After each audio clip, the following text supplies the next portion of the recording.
Alrighty, let's try to get going.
You know, I just realized I was muted that whole time I just did that intro.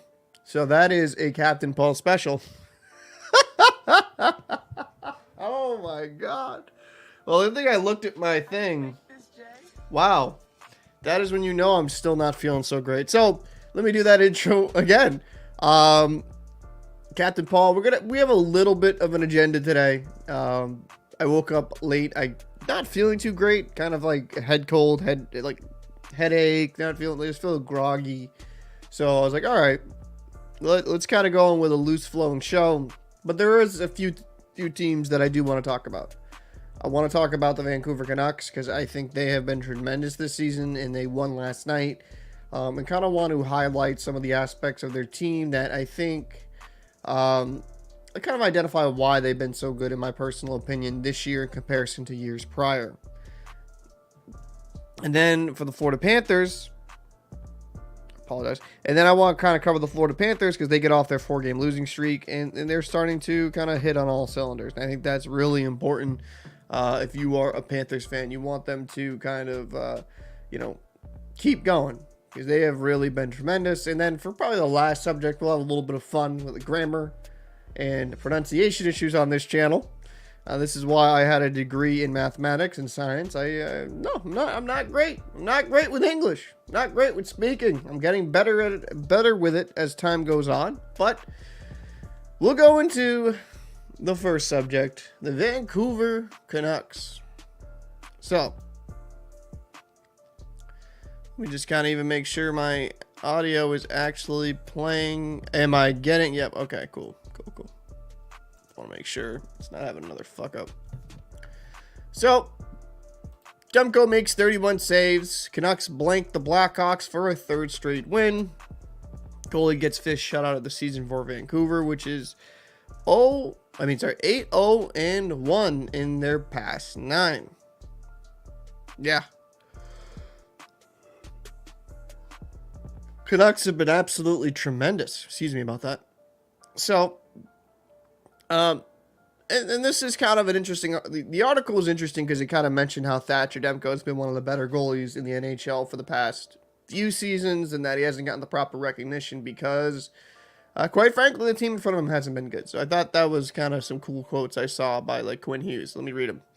So, happy for Demko because I think that he's been one of the best in the league for a while right now, but in that position it has to do a lot with the statistics. That is very true. And with how loose we've been in the last 2 seasons, he probably hasn't gotten the recognition he deserves. Now we're starting to clean some things up, and you guys are starting to see his numbers. Dochat would have to go say this. The head coach for the Vancouver Canucks would say, I thought Demko was solid as heck. We got the 2-goal lead and a little prevent defense in 1-2-0. Obviously, you get a shutout. It's always a team thing, but obviously he's a huge part of it. I love shutouts. I'd rather win 2-0 than 8-4 any day of the week. It gets you in the game. It means you're doing the right things when you get a shutout. And this is what And this is what Chicago forward Nick Foligno, who I think's been a great addition over there, had to say about the game. Let's be honest, our record on the road isn't great, and I think sometimes we're wading into games on the road. Maybe I have a little bit of a better perspective watching a few games, and our tenacity and our compete and our readiness at home, it doesn't seem to be there on the road. It's almost like we're waiting to see what they're going to do before we respond, and tonight we got caught in that. So this is, I think, kind of looking at the box score. Well, excuse me for a second. Looking at the box score. Blackhawks got enough shots on goal, 31 shots and 29, actually in favor of the Blackhawks. And, Sutter, Hughes would score in the first period. That would be all the scoring. Actually, that's actually funny, like, pretty early on. And then just nothing past that. That's kind of funny. But I think it's it's interesting to see for the Canucks. Oh, it's interesting for me to see as a Canuck. I'm out of it today. It's interesting to see like how the Canucks have really, kind of come into their own this season. When you look at the standings, let's do a comparison, right? This year, number one in the Pacific, 68 points. I think they actually won. Yeah, they're number one in the Western Conference, right? Let's go to last season's standings. That's actually this is the one thing I do like about the NHL site. It doesn't have. Last year, it had 60 points in a whole season. No, sorry. Oh, shit. At 83 points in a whole season. I mean, that's not horrific. I mean, it's not great. It's like kind of like an okay team. 82 games played, 38 wins, 37 losses, 7 overtime losses. So 83 points last season, finished pretty low in the division. You go to this season, right? With only 47 games played, you already have 68 points. That's impressive. They have completely turned things around. And like, what has been one of the main differences with the Canucks? I think another season. I think, being active, playing, getting another year experience. Because really, there hasn't been too much change on this team when it comes to their roster construction. Really, there hasn't been too much of a difference in their roster construction. I mean, Elias Pettersson, JT Miller, Brock Besser, Mikheyev, Sutter, Kuzmenko. Like a lot of these guys they had last season. Quinn Hughes is really coming to his own. Just overall the defense. I mean, Zadorov they did actually end up getting. They brought in Casey DeSmith, which I think was a great addition because I think Casey DeSmith was always like a good backup goalie. So you bring somebody in like DeSmith who can just give Thatcher Demko some days off to give him a break, and you're not seeing someone that just can't stop a beach ball. Like, he's been really steady. They have been absolutely impressive. The Quinn Hughes, Vezina conversation. JT Miller, 63 points in 47 games played. Pettersson, 61 points in 47 games played. Brock Besser, 27 goals in 47 games played with 19. So, he's almost a point per game at 46 points. You're getting good depth scoring with 5 out of the 6 guys in your middle 6 having 20-plus points. Yeah. And actually, Sutter probably would be around 20-something points if he had more games played. And Bluger's really doing pretty well. 21 points, 33 games played. But yeah, I mean, there's some impressive guys here. I mean, Hoglander, Lafferty, 20 points. And they just have so much. They have such tremendous depth scoring on this team that they are difficult to play against. Now, you have your stars. You have Elias Pettersson. You have JT Miller. You have Brock Besser. I think Kuzmenko has an amazing hockey name. Personally, not talented, but just the name is fire. But you have your top end talent up front. You have Quinn Hughes on the back end, who is one of the most productive defensemen in the NHL right now. And funny enough, he's cooled off, but he's still on a good pace to finish with around 90 to 100 points on the season. The Canucks have always had this talent. They've always really had a lot of talent, have had a lot of potential. They just never were able to, round their game into form. And the head coaching definitely plays a part. I feel like they're definitely playing a better overall game. And Thatcher Demko, for me personally, as someone who watched Thatcher Demko a lot in Boston College, I'd go to quite a bit of the BC Eagle games. It's just good to see him succeed because I always thought he had the potential to be like a Vezina quality goaltender. I always thought that was in him. I always thought he had that potential because he just was a difference maker in net. He's always so damn good. And I think when it kind of comes down to it, his team let him down the past. I think what Quinn Hughes said, I think his team did let him down the last few seasons. I think Thatcher Demko's always been a top tier goaltender, and some of it, was an injury bug last year, if I recall correct. But I think, quite frankly, he's a hell of a guy, hell of a player. And the Canucks have good scoring, good depth scoring, solid defense. I mean, even Tyler Myers even having a pretty good year. You have good pieces here in Vancouver. Now, do they have the best decor in the West? I wouldn't say that.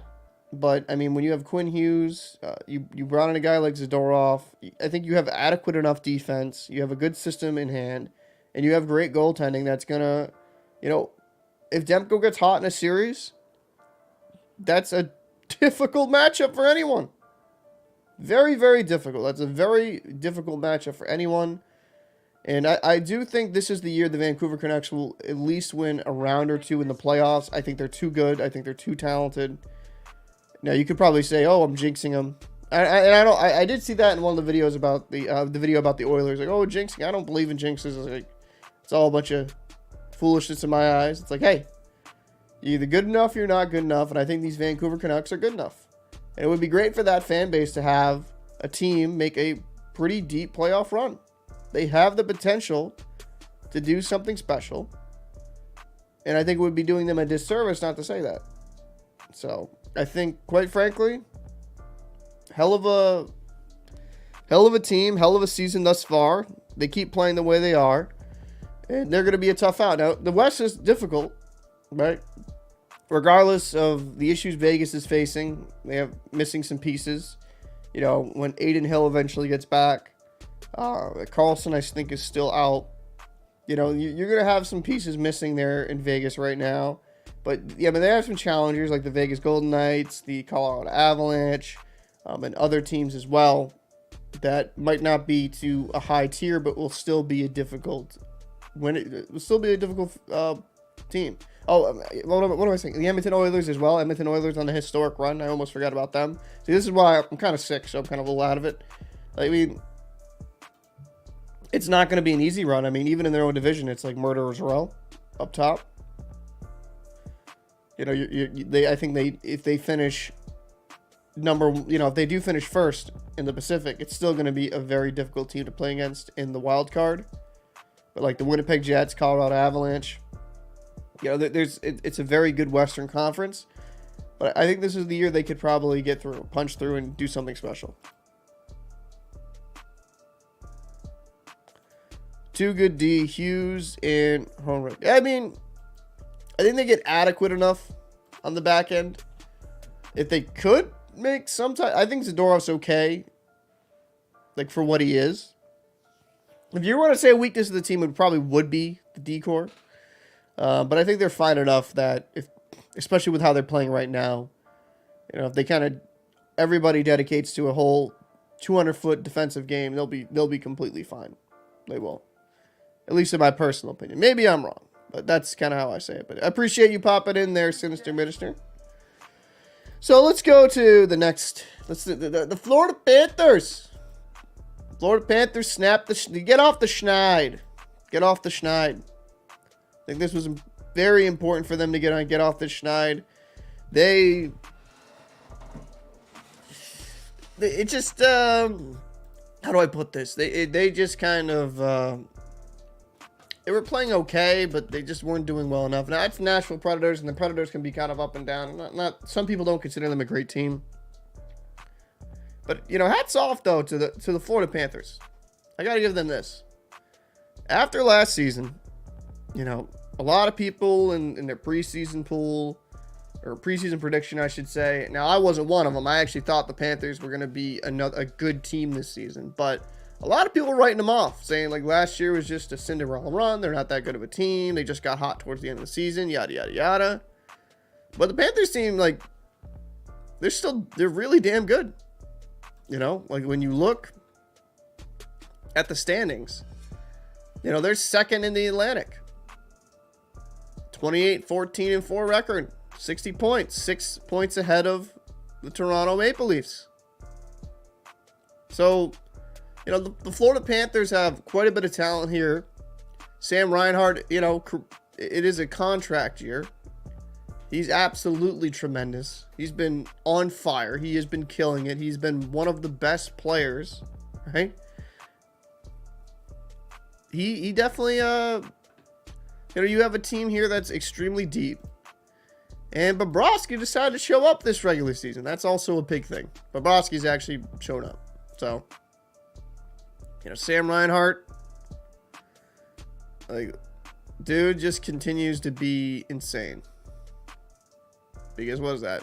First goal of the game on the power play, 34 goals. You know, was on for Nashville to score, but then for Hagee and Montour. Montour's a guy that might empty net goals, but Montour's a guy you want to have heat up. Matthew Tkachuk. You know, all their core guys produced last night. Sam Bennett, Matthew Tkachuk for Hagee. You know, Reinhart, obviously. The Panthers have the chance here to hopefully do something special. And I got to kind of go to stats here. I'm actually kind of interested to see in comparison to last season. Career minus 70. That's crazy. 46 games played, 34 goals, 24 assists for 58 points. Just in comparison. Let's compare to last season. It's kind of crazy, right? He's already has more goals and almost half the time. Like 31 goals last season, 36 assists for 67 points. You know, he's only 9 points back of his season total last year. You know, he could have himself a career year. He could, you know, he has the potential here to have a 100-point season, which would be the first of his career. Highest he's ever had is 82, right? Yeah, 82 points. Yeah, I mean, Reinhart has really worked out well for the Florida Panthers. Like, tremendously well. He has scored 30 goals in every single season as a Panther. That is actually kind of crazy. So, you bring him over, you get him. He plays so much better. Yeah, I mean, Reinhart. This is actually kind of an interesting question. And I know because this is like a kind of a agendaless kind of Tuesday because I woke up feeling like crap. This is actually an interesting question because they have $856,000 available in cap.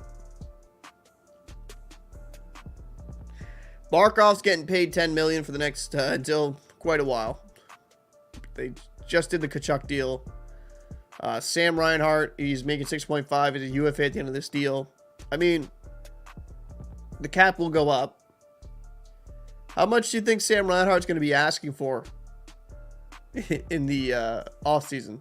That's actually what I'm kind of curious. Like, what is going to be Sam Reinhart's contract? That's actually what I'd like to know. Because looking at it, I mean, you got Lorentz, Sterling, Lomberg, they're UFAs, but they're kind of minor players. Montour's a UFA. He could ask for a big increase. OEL, who's done pretty solid this year. They signed him. Good for him, by the way. Kulikov, like they're UFAs. Forsling. How you make this, Jay? It's very interesting to see what they'll do. Like Cousins is going to be UFA. Like what is going to be their situation? Like do they trade out someone like a guy like Spencer Knight? Do they trade out? You know, you can't move Bobrovsky's deal. You know, he's played well this season. Who do you bring back? I don't think you can afford Montour, can you? I mean, if I am, I can't show these highlights, I'll get copyright claim. If I am the Florida Panthers, Is it a must-win year? Like, is this a full-in year for the Panthers? Weirdly enough. Like, is this a year they actually have to win it, or the whole thing's going to get kind of blown up? Or mainly blown up?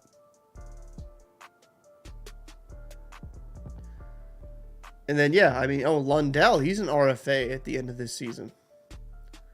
I don't think he'll make a lot, right? I don't think he'll make a lot. But he's a UFA. I mean, an RFA. There's a lot of contracts up. And a lot of the ones that are up are kind of minor players. No disrespect to them. Like, you know, they're not going to break the bank in free agency. So you could probably retain them. But kind of looking at it, it's like, wow, like, they might have to do something here where, like, hey, we need to extend some guys. We need to trade a guy. I mean, do you trade a guy? I'm just throwing this out here. Hypothetical. Ekblad, he's a UFA after 2025. Do you get rid of him? But he's only 27. He's a solid defenseman. Yeah, I don't think you really do that. I mean, so do you just let Brandon Montour walk? I mean, he's not had the production he did last season, but he was a little dinged up. Yeah, I mean, this is just going to be an interesting conversation to see. Very, very interesting, actually, to see how they kind of play all this out. And I don't know. I feel like, weirdly enough, this is a season they have to win. They have to go full in with how their roster is currently constructed. I might actually make a video on that. I've noticed this before, but I guess just looking at it, probably some of it is due to being on Dayquil and a little loopy. Yeah, I mean, I feel like this is the year they kind of have to buy in. Have to go full in, full bore, just go into it. Did the Bruins do anything at the trade deadline? Okay, so I don't know in this regard. We'll kind of switch gears here, actually. We'll go into that. We'll switch gears here a little bit. We go to the Bruins. So, like, when you look at the Bruins roster, first off, they have no cap. 61,000. All right. Let's look at the depth chart. All right. So you got Brad Marchand, captain of the Bruins. You got Charlie Coyle, who, I mean, hell, he's been impressive this year for me. He's definitely exceeded my expectations. Definitely. So I'm happy about that. David Pastrnak, I mean, 67 points in 46 games played. JVR has been good. Pavel Zacha, I think, has been good. I think Pavel Zacha, not bad offensively, but I think because he's taken a little bit more of a focus on the defensive aspect of his game, you've seen a little bit of a dip in his offense. I do think there's still more there. I don't think it helps some guys who've underperformed around him. Jake DeBrusk being one of those guys. I know they haven't been strictly line mates, but I think Pavel Zacha, when you watch the games, has done pretty well, and I love that his 200-foot game has improved a lot. Jake DeBrusk, he's 25 points, 45 games played, 12 goals, 13 assists, so kind of balanced offensive, contributions. He should have another 20-goal season. I think there's more there with DeBrusk. He's played a lot better. He's been using his legs. You got Morgan Geekie, Jacob Lauko, Frederick, Danton Heinen, who's been good for us, Boquist, and Patra. Now, Patra's kind of cooled off. He only had like 8 minutes last night against the Winnipeg Jets. But that's to be expected. He's a rookie. I think Matthew Patra is going to have these stretches where he's really good, and then these stretches where it's kind of just not so much, not as much.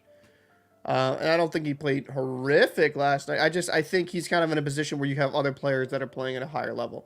If there was someone that I would like, if there was something I would like the Bruins to do, we technically have quite a bit of centers. Getting like a really good center would be a good idea. Like Charlie Coyle, like my dream scenario for the Bruins was like, go get yourself a number 1 seed. Now that's difficult in this regard. We have no cap. None. So we would have to deal somebody to make that happen. And it would have to be someone pretty much on the back end. Like you'd have to deal a guy like Forbort. You'd have to deal a guy like Grzelcyk. You would have to move on some pieces to have it make sense. I mean, both of their contracts expire at the end of this year. And I don't think you're going to retain both of them. I think Grizzly, they try to maybe work out a deal. I don't think Forbort they do, because they have guys like Lorai. They have guys like Witherspoon in the system. You know, Shattenkirk, he was signed a 1-year deal. I think the Bruins might just retain him as like a 6th, 7th defenseman type guy, because I know he can be kind of up and down. I mean, for me, the dream scenario would be center. It would be like a center position to get. Because overall, I think the Bruins defense is pretty good. You know, there's some aspects I don't like, but I mean, Hampus Lindholm's had a down year, but like, I think he's done okay enough. I think last night was pretty decent. Well, he was pretty good last night, not decent. Pretty good last night. I think defensively isn't really the issue with the Bruins. If they could add another center, that would be, to me, the most important thing. Like a center, whether it be a second line, hypothetically, or a third line center, someone that can just win draws and be effective. I think Matthew Patra, I think he should have been playing the, like, this might get a little bit of contract. I thought he should have just been playing the wing, personally. I think center is too much of a responsibility for a young guy at that age. There's two sides to that argument. Like, you got to throw him in there so he learns. But then it's like, you don't want to just throw him into the wolves where he loses his confidence. And I feel like that's what a lot has happened. I feel like he's lost a lot of his confidence. I actually agree with Toothless here. I think he has lost a lot of his confidence. I think he's lost a lot of his confidence, and I think that's affected his game. So I wouldn't mind if they like could bring in a guy and then just move Patra to the wing, because I think Patra's talented. He's a good playmaker. He's got a pretty good shot. Like I think there's other aspects to his game you can highlight, and if he played the wing, maybe it frees him up a bit more. But I can understand if I'm looking at it from a coaching or a GM perspective, like I want him to develop as a center because he's going to be a center for us. It's a difficult situation. Rain says, yes, Panthers should go all in this season. I agree. Yeah. 10 shots. Do you, and by the way, what's going on, Rain? 10 shots says, do you think the Bruins are facing enough adversity and struggles this year compared to last year?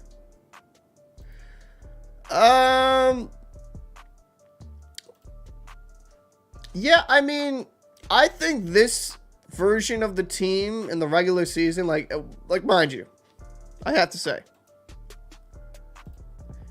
if I was to say going into the season, this is how I thought the Bruins would be after 46 games with 29 wins, 8 losses, 9 overtime loss, 67 points, I would say you're smoking crack. I'd be like, there's no way this Bruins team is going to be that good. I thought they were going to come back down to I thought they were going to regress. I thought for sure they were going to regress this season. And I'm a Bruins fan. I'm not a hater. I'm just saying, like, you lose your top two centers. You're like, well, that's going to be difficult to come back from. But, you know, the Bruins,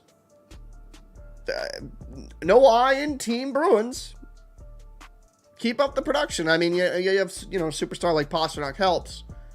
And the old goaltending is fantastic. That helps.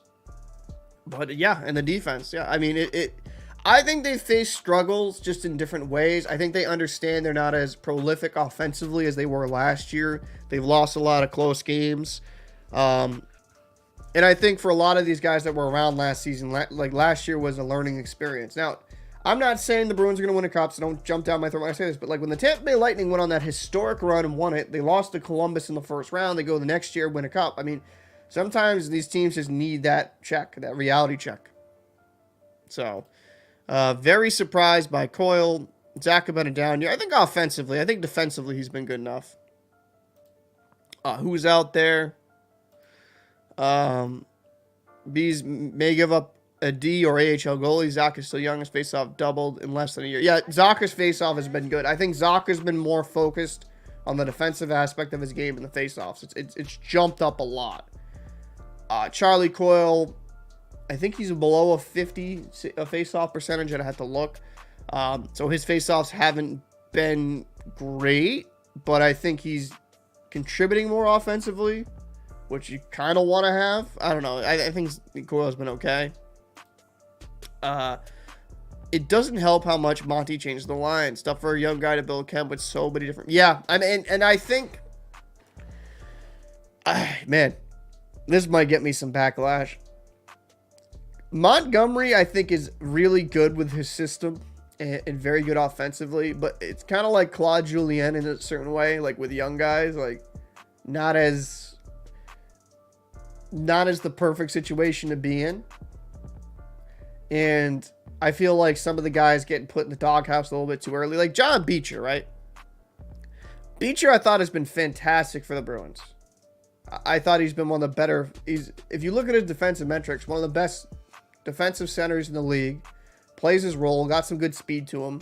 I think very highly of Johnny Beecher. I think Beecher is better than Boqvist, personally.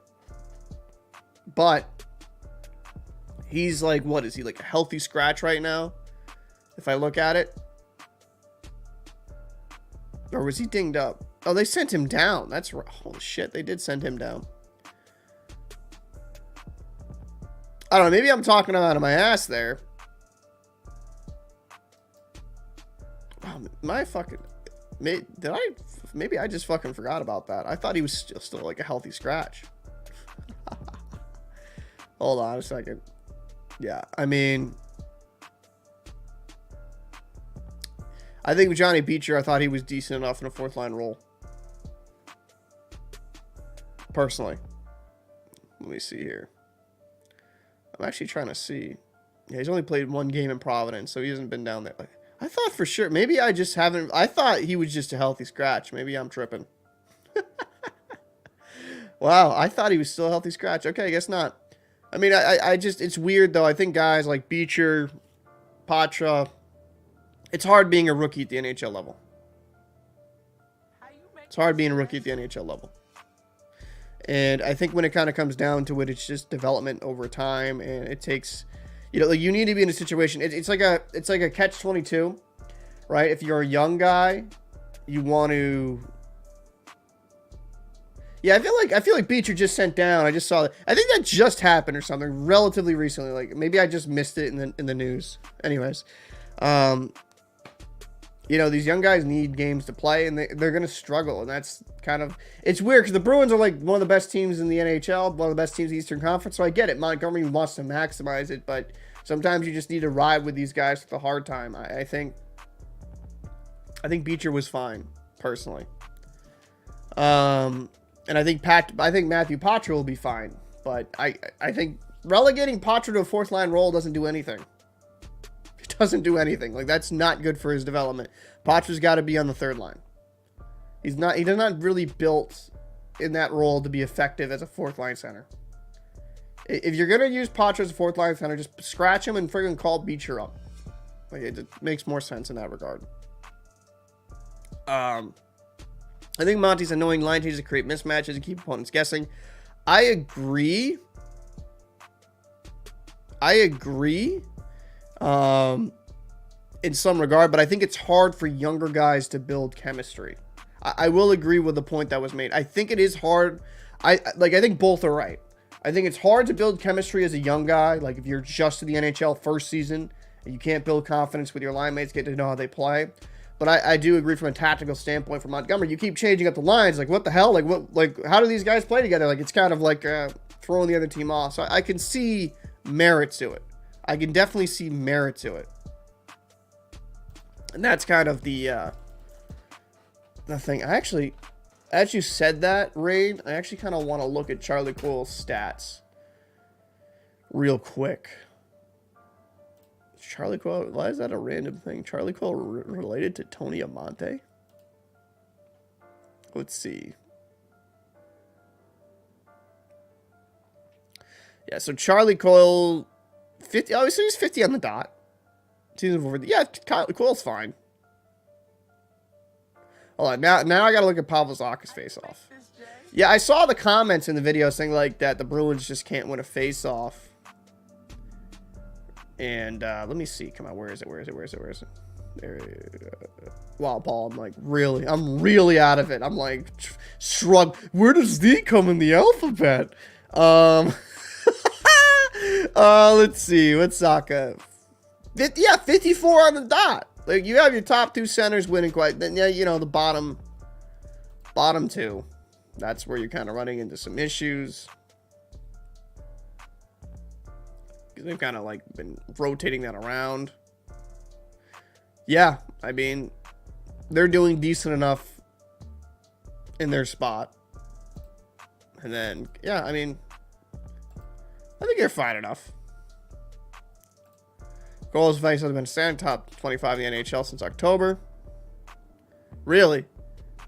That is pretty good. I'll take your word on that because you're a very good hockey fan. You know a lot. I think Monty wants to get his line change for each game and see what he can get out there with, and then postseason comes. Okay.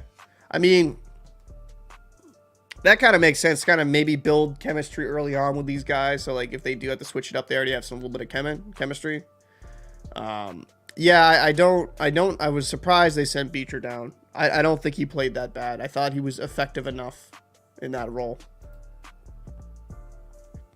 Did anyone near? No, Cole had knee problems last 2 seasons. He fixed now. He just told us in an interview 2 weeks ago. Actually, your comment, Rain, was and I hope it actually responded on the YouTube Studio on my phone. Can be very interesting. So I don't know if the comment went through. It's been weird on YouTube Studio for the app. But I did notice that comment. And I knew one season he was off. I knew one season he was kind of dealing with some things. But I didn't know that it was still bothering him last year. So it's actually kind of good. I mean, if the Bruins can if this is going to be the Charlie Coyle that we're going to see for the next few years, I'm completely content with him in a top 2 role. He's proven me wrong, and I have no problem saying that. I'm not going to be one of these guys like, oh my God, he's still terrible. Like, no, I'm not going to be like Mike Felger, or, I'm not going to be a Felger and stick on to a dead talking point. I mean, you prove me wrong, and he's been proving me fucking wrong, and I think that's great. I like to be proven wrong, personally. I like when players prove me wrong. I think that's a good thing. I don't think that's an ego thing for me. Because some people go back to some of my old videos, and, if the take's good, they'll never go back, but if the take ages like old milk, sour milk, they're like, oh, you're an idiot. I'm like, yeah, I guess I was wrong. That's a good thing. Keep learning and improving. I'm not afraid of being wrong with certain things. So, have you seen Swayman's stats compared to the goalie legends and how crazy good his stats were? Oh, I have seen that graphic. I can't. Well, let me see if I can actually pull up that graphic really quick. I saw that shared on a Facebook group. Let me see. Let's see if I can pull that up.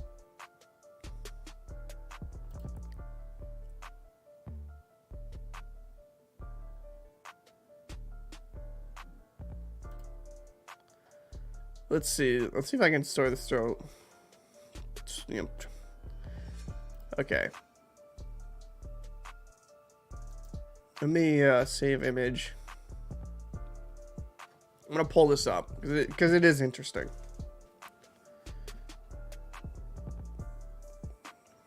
Come on.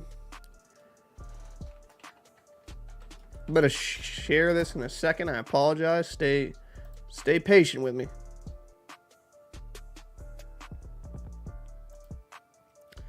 Both Coyle and Swayman did serious, intense training over the summer. They're not going to brag about their injuries, so we don't know. I mean, that's the difference between hockey players, right? Hockey players, like, overall, don't really do that, which is kind of nice. They're not whiny in that regard. Damn it. I was really hoping to...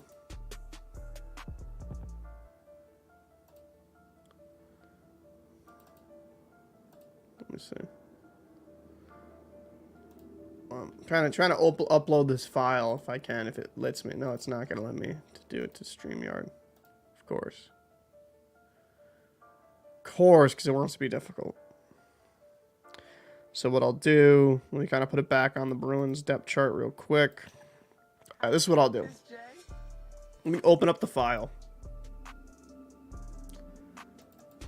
And Swayman stats.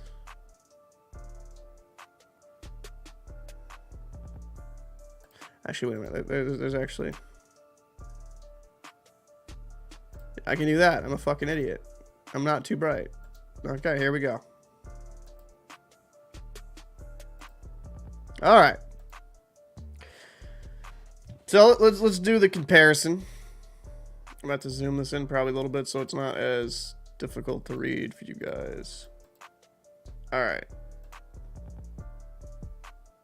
So this is what he's talking about. Jeremy Swayman's first 100 starts compared to NHL legends. Jeremy Swayman record, 61, 27, and 7, 2.24 goals against average, and 920 save percentage. Martin Brodeur, 52, 31, and 13 record, 2.37 goals against average with a 913 save percentage. Patrick Roy, 54 wins, 34 losses, 7 overtime, well, 7 ties, right? Is that ties or overtime? Because he played both, whatever. We'll just stay with the numbers to make it less confusing. 2.94 goals against average, 887 save percentage. And then Andrei Vasilevsky, 43 wins, 37 losses, and 8 overtime losses for a 2.64 goals against average and a 916 save percentage. So, interesting stats. I think it does show how well Swayman has been in his early career. And why do I have that banner up still? My apologies. It does show kind of how good Swayman has been so early in his career. I don't put much stock into it just in this regard. It's a fantastic start. It is. It's a great start. Shows that Swayman is really doing well in his young career. But Swayman has benefited from being on a very good team. You could probably argue that with Brodeur.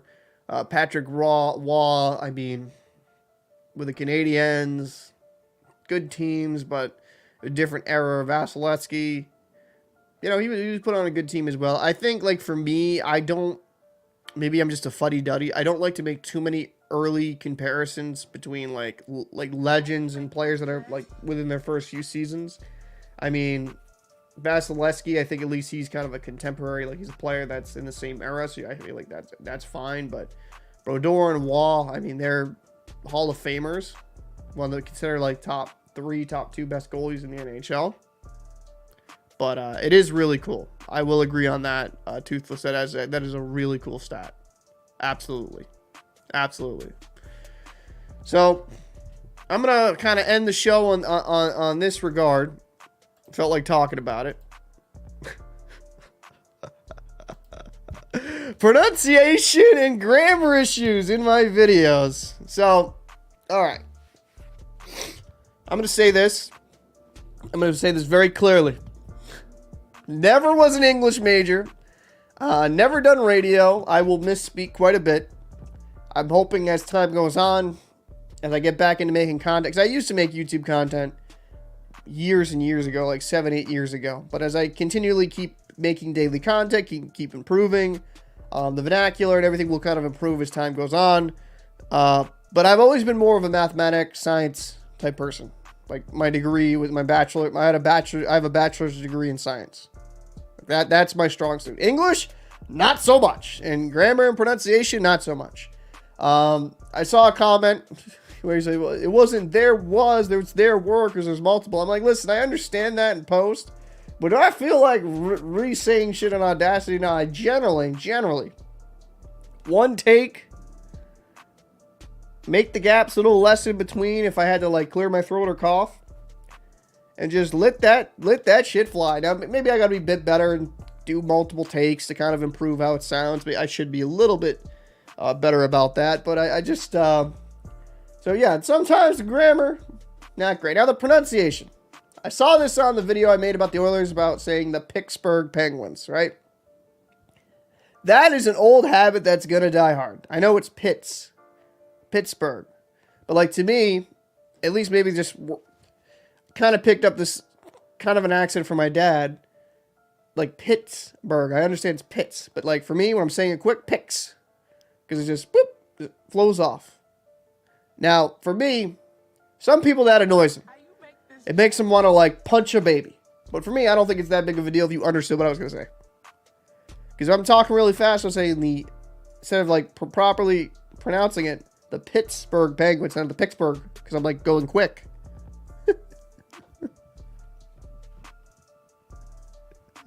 Pittsburgh. That's what I should have done, yeah. Right, you're right. I should have done that. I should have just made it, about the Pucksburg. I should have just done that. I should have just said, hey, it's the Pucksburg Penguins. But yeah, I mean, for me, as someone that I guess for me when it comes to content creation, because you'll notice, like, I see that in a lot of people I watch. You know, people nitpick, and I'm like, dude, like, it's not that serious. If you understood the premise, you understood the message I was trying to get across, that's all that matters. And I will say certain players' names, just like reading that and looking at it, I can hear it on the broadcast, but I have to continually hear it, like, year in, year out. Like, I'll be honest with you. If, like, Van Riemsdyk, if he's a guy, that's actually not too bad. But, like, who's a guy on the Bruins that I'm, like really... Maybe no, not Zaka. I mean, maybe Pasternak if I just was reading it off and I didn't see this familiar. But, like, I think some of these names... some of these names in the NHL are someone like me's worst nightmare because of the way in which they're spelt, and it can throw off, and some of it are just completely, like, they don't sound like how they're freaking spelt. And no, I don't take if that's what your viewer is getting out of your viewers, don't worry about it. See, I don't take it super personally. I just gotta laugh because, like, some people get, like, very bent out of shape when I mispronounce a name, or, you know, I say something with a certain accent. Like, from the Boston area, you know, grew up in Rhode Island.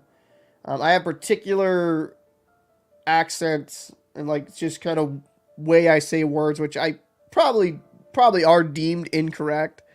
But I've actually I always thought it was a little bit goofy when people would get hyper fixated on pronunciation. Like, unless I was, like, saying the wrong name, or, like, you know, if I was butchering it completely, like, I understand. But when I'm trying to read, like, a Finnish, even some of these Russian names, like Domestikov, for Winnipeg, I can't read his name when I'm saying it because it fucking throws me off. That shit throws me off like crazy. But no, it was something that just kind of, I thought was a little bit funny, in that regard. You know, for me, I'm going to butcher the spelling. I mean, I'll butcher the pronunciation. I'll butcher the grammar at times. Because, like, my thing is, like, when I'm sitting here recording, because this is exactly what I'll do. When I'm sitting here recording, I'm watching it in Adobe Premiere. Actually, in the Bruins video, the NESN stream was so shitty and, like, grainy. Because I watched it on, like, NESN 360 because I'm in the area. I ended up having to get clips from, like, Sportsnet to kind of, like, put into the video. Like, I recorded all of it on NESN.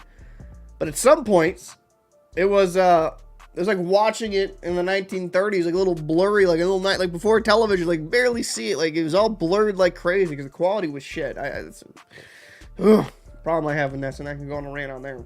But, you know, like, I'm watching Adobe Premiere, looking at the clips, like, you know, talking about the game. I think that for me, like, I'll be letting the shit play the timeline for Adobe Premiere. I'll just keep talking.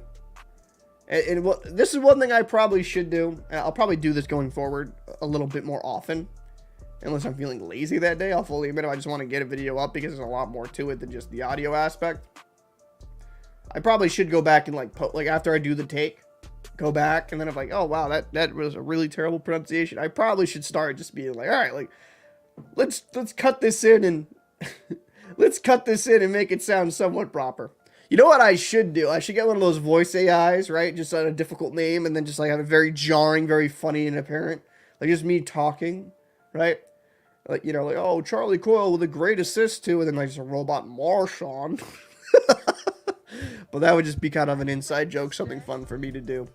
But I think I'm going to call it on this one, guys. I appreciate everyone kind of popping through. It's good to see guys coming through. Good to see support on the channel.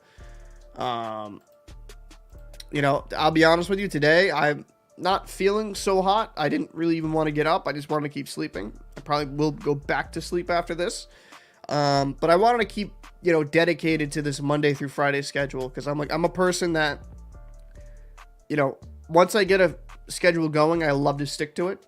And while I might not get a massive live viewer base. Now, yesterday I did because the video, that Edmonton Oilers video, went viral, so it helped pushing people through the algorithm. But I want to stay consistent. I want to build a community. I want to have these good conversations. And like for me, at least when I'm making these videos, like for example, like this conversation back and forth. I like live streaming in this regard. Like we could have a live conversation like right now, like with a viewer. I think that's so dope. That's so different for what I usually do. And even if I only get like 5, 6, 10, whatever viewers, right? And it's not going to be a huge, and even if people that watch it in post, I appreciate it when you watch it. It helps out the channel immensely. I think this is just such a cool dynamic to have the ability to have a conversation directly with your viewers. And I think it's a good dialogue. And I'm probably going to start doing like a segment where I can bring a viewer on if they want to be. Have a conversation. I know Flying Fluffy Hockey does that. He's really good at bringing on fans. I was actually on a part of his podcast. I think, quite frankly, that would be an interesting thing to bring in. I just kind of want to keep perfecting, keep getting better as a podcaster, and keep improving. Absolutely fantastic. Lindholm worth $8 million. Go. Oh, Jesus. All right, I'll tackle this one before I go. All right, listen. Let me pull it up. Technically, 6.5.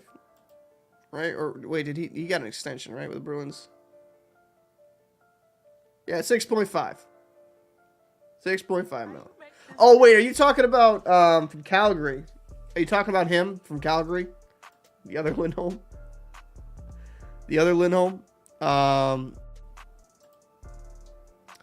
But, wait, my God, my computer is, like, so shitty. I definitely need to get a new PC once I get back to working. But 6.5 million? Yes, he is. Like, when he's playing really good, playing the best version of his game, Lindholm is worth the contract. But if you're talking about, okay, let's see. No, I don't think he's worth $8 million. All right, let's go to Truby back in. I don't care. I like it. I have a long send off and then an interesting conversation. I can't help myself. All right, can't help myself. So, because I know he's a UFA at the end of this deal, so his next contract, 4.85. Where's the stats though? That's actually what I'm trying to. The only thing I don't like about Cat Friendly is like the stats can be a little bit weird. All right. So is Elias Lindholm worth $8 million? Fuck no, in my opinion. He had good, like 78 points, 81 games played first season in Calgary, 54 and 70, 47 and 56, 82 and 82 in 2001, 2022, 64 and 80. If you're paying him $8 million, that's a bit much in my opinion.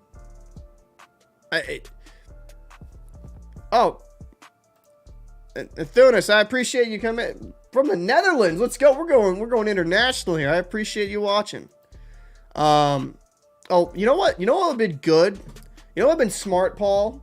If you put the stats up on the screen. Fuck it. I am so out of it right now. Okay.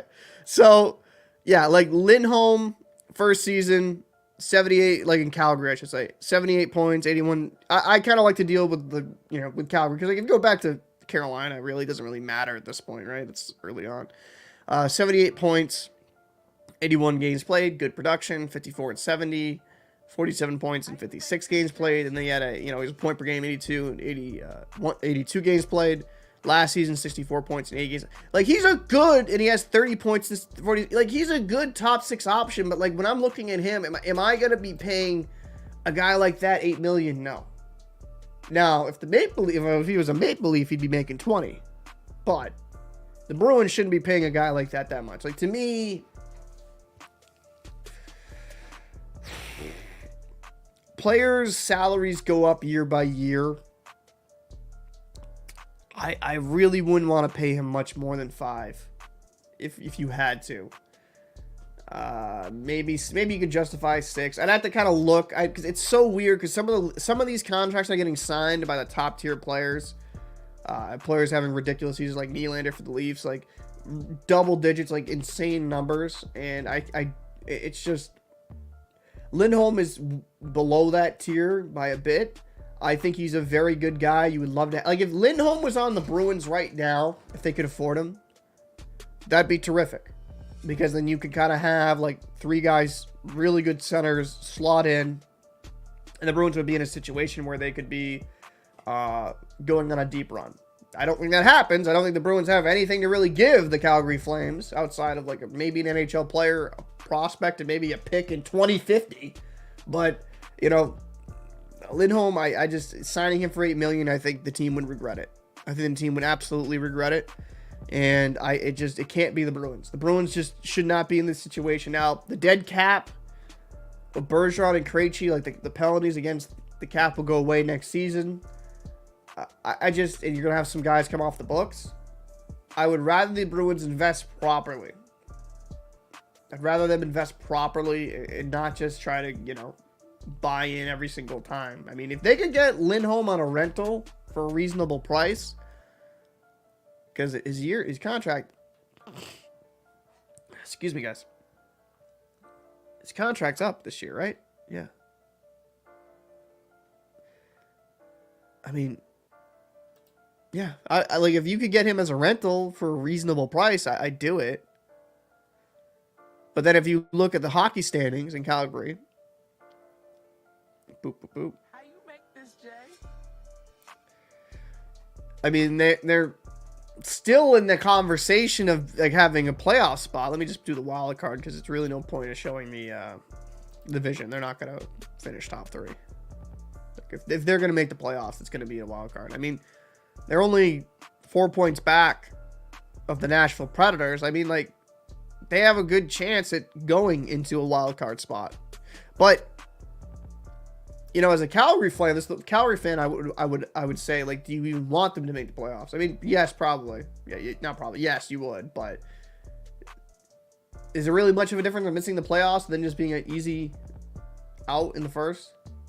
But I mean, you know, we saw the Florida people would consider them to be an easy out, and then they went on a run. I don't know. I just think that a guy like Lindholm, if you get as a rental, cool. But signing him for $8 million for a multi-year deal, no. I think that would be a massive mistake. Someone is going to overpay him. I hope it's not the Bruins. I wouldn't hate him second line center at $5 to $6 million. Like, they're saying he wants 8. No, I would not give him 8 for 8. No. Because he's like 29 now. That'd be a horrific deal. He would be like 37. He would be 37 at the end of the deal. I mean, maybe the cap goes up over time. Maybe you're like, oh, you look at this deal as a steal, but like his production, you could expect that like 35 would start to dip. And then the contract looks worse. I don't think he justifies the contract the first year he would sign it if he did sign an 8 for 8. And then I think he would get even worse when he's 35 and he's starting to lose production, just on averages. Now, maybe he bucks the trend like some players have and stays the same production player where he can kind of justify the $8 million later in his career. But generally, players start to kind of regress a bit around 30, like around their mid-30s. Yeah, I just don't think that would be a great deal for any team, personally. You sign him to an 8-year deal, I think you're asking for a lot of trouble. But do I think the Bruins should try to acquire him? I mean, if the deal's reasonable, but I think the Bruins really aren't in a situation to keep giving up like prospects, right? They're just not. The rentals didn't work out last season. I mean, like, looking at the draft, like, oh my God, we have no draft picks. Nope. We have a first in 2025, but like, look how many assets we've given up. You know, this might sound crazy,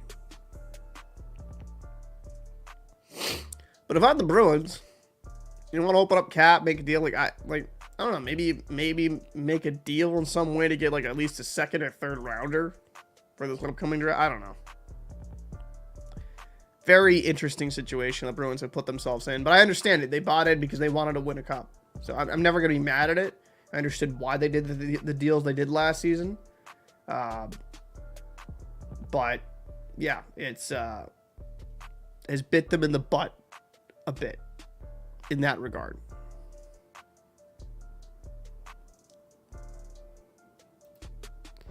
The payouts change over the course of their contract. And more players are trying to get contracts to take them through the 36, so they don't have to do the post-35 contract. Yeah, it's interesting how the NHL does that, right? The post-35-year contract. I mean, that does make sense. Maybe the NHLPA can kind of just work something out where there is no... I don't know. It's an interesting kind of situation. But for me... I just look at it from a team aspect. Like, if Lindholm did like 8 years, $6 million, that's more digestible to me. Still not going to look good on the back end. But then it's like, all right, like I get a guy that's a top 6 center, was like in a first line center role on the Flames. But you get a guy that's a productive guy that would be effective. Like that would make sense. But like paying $8 million a year over the 6, it's just... And even then, it's like, if I could get him more in the 5.5 range, that's more ideal for me, personally. Because, like, when I look at... Excuse me. When I look at Lindholm... I'm sorry. Yeah, when I look at Lindholm, I look at a good player, but... Do I think he's, like, a guy... Is he a seismic change to the Bruins? And maybe in some degree? Maybe in some degree. Oh, DiPietro. I mean, no facts. DiPietro. Oh, Jesus, DiPietro. Actually, I think I've said this actually before, but my father actually used to babysit Rick DiPietro when he was a kid. Kind of knew that family. Yeah, they're good people. Very good people. And Rick's a very good guy. Very, very nice guy. So, it was unfortunate what happened to him.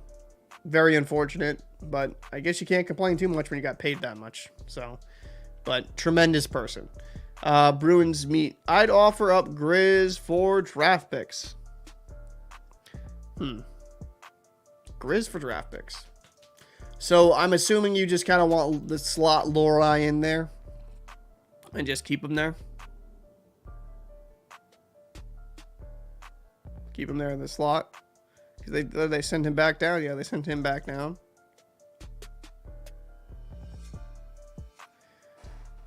So you kind of call Lohrei back up, put Grzelcyk in that situation. I think Grzelcyk, when he's playing very good, is the best. Like, Mason Lohrei's got the most potential. Like, he's got far higher upside, in my opinion, just because he's bigger. He's 6'4". Like, he has a higher upside in that regard. Like, he takes away more space. Grzelcyk's 5'9". Short king. Nothing wrong with being a short king, but Grzelcyk, when he plays well, he's a good defenseman. But they would just kind of have to completely buy into Lohrei.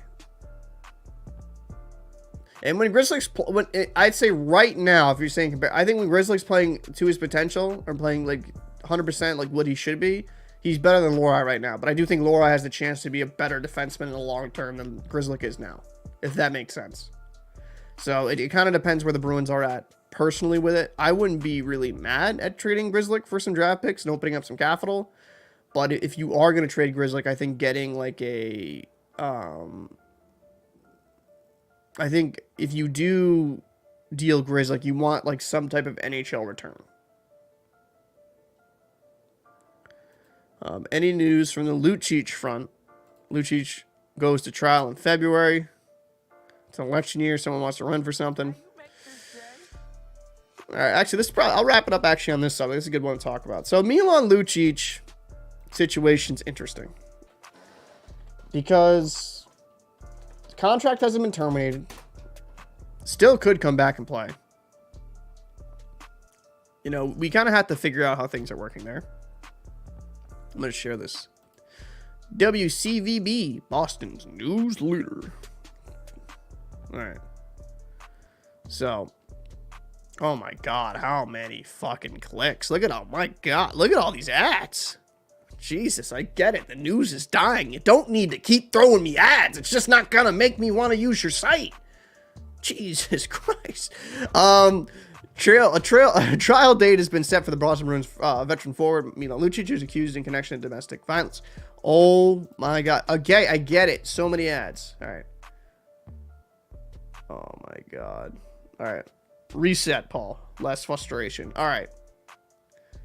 Trial set for Boston Bruins winger Milan Lucic after assault charge.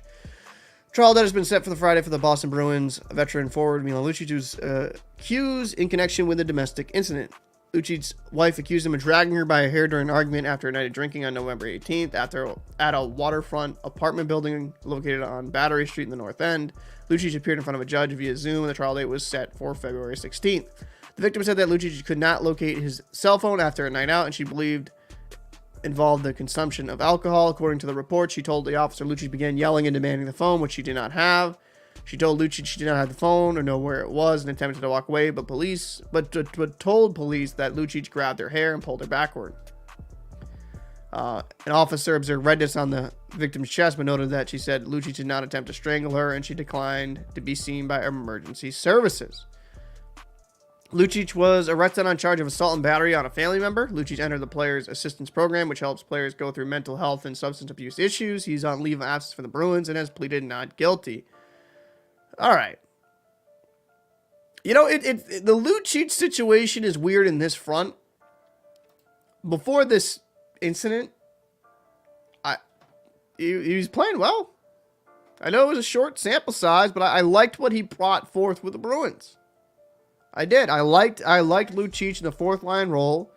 You know, I wasn't big on the signing initially, but when you see him play there, you see the physicality, you see the other aspect, the other intangibles. I thought Lucic was great for that like grit grindy role.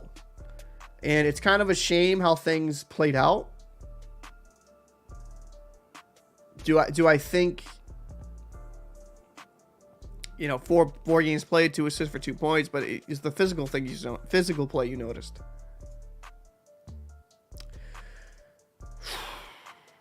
Do I think he comes back? No. I don't. I don't think he's back. I could be wrong. I could be dead wrong.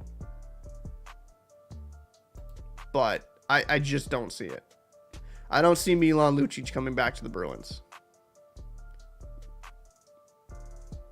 I think, quite frankly, it would be difficult just due to the optics. And Penjamon, let me actually, I'll kind of talk. 48 has shown he's time and time again, he's a liability in the playoffs. Witherspoon has surpassed him on the depth charts that make the simple play and isn't afraid to take a hit to make a play. I mean, I'm not going to disagree with you. Witherspoon has really impressed me and has far exceeded my expectations. And Grzelcyk, I mean, he has struggled a little bit in the playoffs. I think a lot of that's due to his size. Kind of like why Torrey Krug defensively struggled in the playoffs for us. He had those great runs, but I mean, people forget he was pretty bad defensively for us at times. I mean, if you can trade Grzelcyk for a piece, I mean, I'm not really mad at it. I think you have guys. I think you got to understand, like, if you're gonna go with the Rook, if you're gonna go with Lohrei, understand like he made some nice leaps, but he'll keep having ups and downs. He's a rookie, so as a fan, you got to understand. You trade Grzelcyk for some good draft capital. I'm not mad at it because it opens up cap, and hopefully next season you can kind of have more pieces, but. Understand if you do have these younger guys, they're going to have some down games. They're going to have some good games and down games. That's the thing. It would be great to have him back. Rain, it didn't need to happen this way. I worked in mass law and social services. Really? I bet you have a lot of interesting stories. A lot of interesting stories. So I wouldn't mind Lucic back just from a pure hockey standpoint, because I think he adds a bit more grit to this Bruins bottom line. And he's not a guy you're going to rely on as an everyday player. Like the one knock you could probably have on the Bruins is their fourth line. Like, I think, you know, you could probably add a little bit more jam down there. You know, the 5'9" Oscar Steen, who's got like huge thunder thigh legs, like strong dude, but he's small. Yeah, you had a big physical presence there, like Lucic. I'm not really mad at it, but it's kind of gonna depend on how things go with the trial. If he's not guilty, I could see the Bruins letting him come back, but that's gonna be a very, very precarious situation to see how the Bruins make that play out. So. But all right, guys, I think I'm going to call it. I'm going to go kind of take a nap, get some sleep, try to work off through this cold. But I appreciate everybody popping through. I had some good stream. You know, I had a lot of people come through. Good conversation. Shoot. Bruins meet made me decide to keep going. Made me go keep pushing. Brought up a good subject matter. I couldn't resist. So I want to say a big thank you for everyone that's come through. We will be to keep doing this. This is a Monday through Friday show at noon. So expect me tomorrow at noon. I'll be doing another video tonight, most likely. But we're going to be bringing you Monday through Friday. And then on the weekends, I got some things planned. So I appreciate everybody popping through. If you enjoyed this stream, make sure to share it with your friends. If you enjoy the videos on the channel, make sure to share it with your friends. It helps out the channel immensely. I'm Paul from the Locker Room, and I'll see you guys in the next one. I'm going to get some sleep.